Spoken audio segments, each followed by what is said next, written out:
جبرائیل علیہ السلام تشریف لائے اور آپ صلی اللہ علیہ وسلم نے فرمایا کہ آمین جب آپ ممبر پر چڑھ رہے تھے. دوسرے ممبر پر جب پاؤں رکھا دوسرے سٹیج پر تب بھی آپ نے آمین کہا. جب تیسری سیڑھی پر پاؤں رکھا ممبر کی تب بھی آپ نے آمین کہا. صحابہ کرام نے پوچھا یا رسول اللہ آج تو عجیب معاملہ ہوا کہ آپ نے ممبر پر چڑھتے ہوئے 3 بار آمین کہا، اس کی کیا وجہ تھی؟ تو آپ صلی اللہ علیہ وسلم نے بتلایا کہ میرے پاس جبرائیل علیہ السلام تشریف لائے اور انہوں نے کہا کہ یا رسول اللہ ہلاک ہو وہ شخص، تباہ و برباد ہو کہ جو اپنی زندگی کے اندر ماہ رمضان کو پالے اور اپنے رب کو راضی کر کے جنت حاصل نہ کر سکے. یہ کون کہہ رہا ہے؟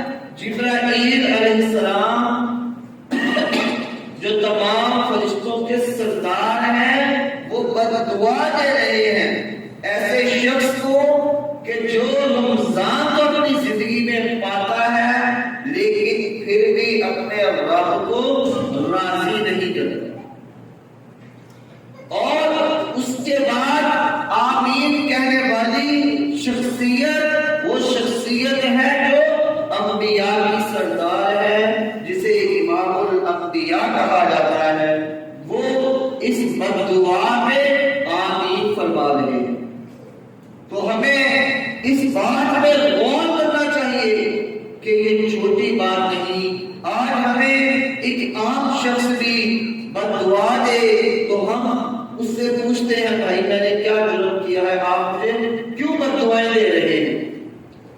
تو ہم اللہ سے ڈرتے ہیں لیکن جو دین کو لانے والے ہم تک پہنچانے والے اس بارے میں بددعا دے رہے ہیں تو اس بددعا کی ہمیں پرواہ نہیں ہوتی. ہم میں سے بعض لوگ روزہ رکھتے ہیں لیکن روزہ رکھنے کے بعد وہی سارا دن جھوٹ بولتے ہیں، فریب کرتے ہیں، لوگوں کو دھوکہ دیتے ہیں. تو جو ایسا کرتے ہیں وہ یہ نہ سمجھیں کہ ان کے روزے کی قیامت کے دن بہت زیادہ ویلیو ہوگی. آپ صلی اللہ علیہ وسلم نے فرمایا من لم یدع قول الزور، کہ جو جھوٹ کو نہیں چھوڑتا، دھوکے کو نہیں چھوڑتا، ایسے شخص کی اللہ کو سارا دن بھوکے رہنے کی کوئی پرواہ نہیں ہے. تو اس لیے روزہ ہم نے صرف اس چیز کا نہیں رکھنا کہ سارا دن ہم نے بھوکے رہنا ہے، کچھ کھانا پینا نہیں، بلکہ اس چیز کا بھی روزہ ہونا چاہیے کہ ہم نے اپنے رب کو راضی کرنا ہے، جھوٹ کو چھوڑ دینا ہے، دھوکے کو چھوڑ دینا ہے، فریب سے ہم نے بچنا ہے، غیبت سے ہم نے بچنا ہے. اگر ہم ان چیزوں سے بچیں گے تو ہمارا روزہ ہمارے لیے قیامت کے دن سفارشی ہوگا، اللہ کے ہاں ہماری سفارش کرے گا. اور اگر ہم نے اس بات کو نہ چھوڑا، ہم نے روزہ رکھا اس کے بعد جھوٹ بھی بولا، دھوکہ بھی دیا، فراڈ بھی کیا اور لوگوں سے لڑائی جھگڑا بھی کیا، تو پھر ایسے روزے کا کوئی فائدہ نہیں.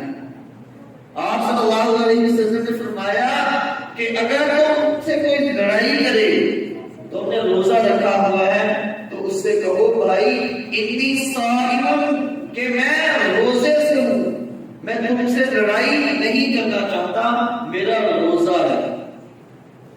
اور اگر ہم پھر بھی اس بات سے باز نہ آئے کہ ہم نے روزہ تو رکھ لیا لیکن رب کو راضی کرنے والا کام نہ کیا تو پھر ہمارا روزہ ہمیں فائدہ نہیں پہنچائے گا.